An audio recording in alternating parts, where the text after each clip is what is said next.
Hello, welcome back. It's been a while, I know, since I last published, but I'm back.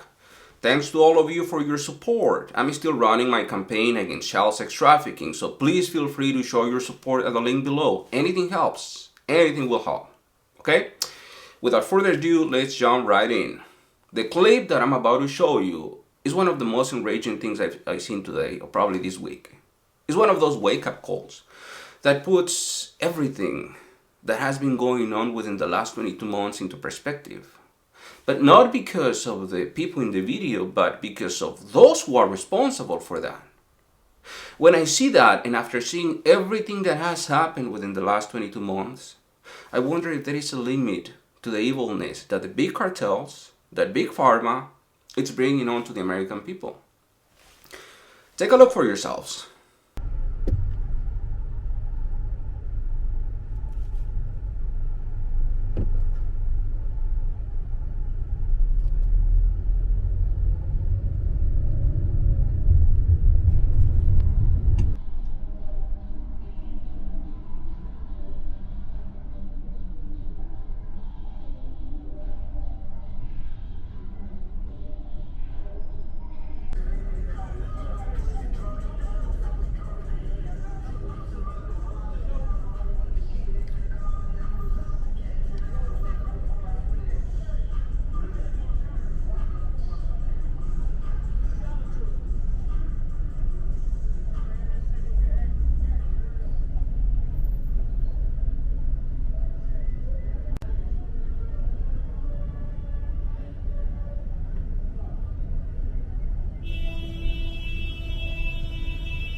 That is so enraging, so unacceptable. I mean, a few years ago, anyone would have thought that these poor people were just a bunch of junkies.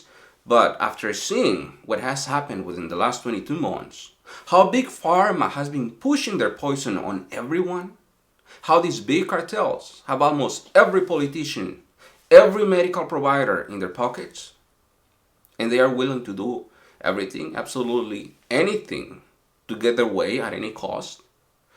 Clearly, such pharmaceutical companies are responsible for such opioid crises. They are, and nobody else but them.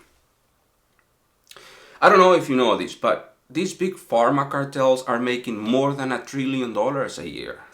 That's a lot of money. To put that into perspective, it took Amazon and Apple more than 20 years to be worth more than $1 trillion, let alone making $1 trillion a year. But big pharma, they make more than that every year. So probably that's why they think they can get away with anything, absolutely anything. But the truth is that they can't. Because at the end of the day, they're nothing but another drug cartel criminally operating, de facto, because of the incompetence and corruption of many within our government. But like any other drug cartels, they are criminals and nothing more. It is clear now, more than ever, that they are forcing medical providers to hook people on their poison, which eventually, clearly, is destroying a huge part of the American population. I mean, look at these people. I'm sure they all have families, they all have kids, they all have parents, siblings. Many of these young people probably started with a headache as a result of a rough week at work. All they probably needed were a couple of days to relax and maybe an aspirin. But no, that was not an option for the doctor, as he or she had to follow Big Pharma's guidelines. So they hook them on opioids and eventually destroy their lives. Sometimes I wonder how someone like Anthony Fauci feels so proud about advocating for these big cartels and their poisons. Unbelievable. But anyways, that's for another topic. Frankly speaking, I'm an optimist. But frankly speaking, the way all this is going playing out, I only see two scenarios here, two outcomes here. Either the authorities will bring down those opioid cartels sooner or later, or the American people will sooner or later. The opioid crisis is not sustainable. This is not going to go for too much longer. And again, I'm an optimist, but I cannot promise you that there won't be a civil war if they keep poisoning the American people like this. The way things are going, it might just be around the corner. Let's hope and let's pray that's not the case, that a civil war will not be needed. But let's be prepared for anything, for everything. Because believe it or not, all those infringements on our liberties and constitutional rights that had been lately taking place over and over, they have a sponsor, and Big Pharma is one of them. And all of those politicians and lawmakers that Big Pharma have in its pockets, they're doing it over and over.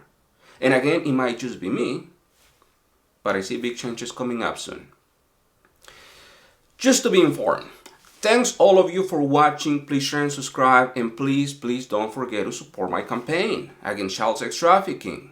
We are going to be saving a lot of families, and I invite you all to pick a current issue, to stand up for a noble cause, and fight for it. Because that's the American way. That's how we make America great. That's how we save America. Again, thank you and see you soon.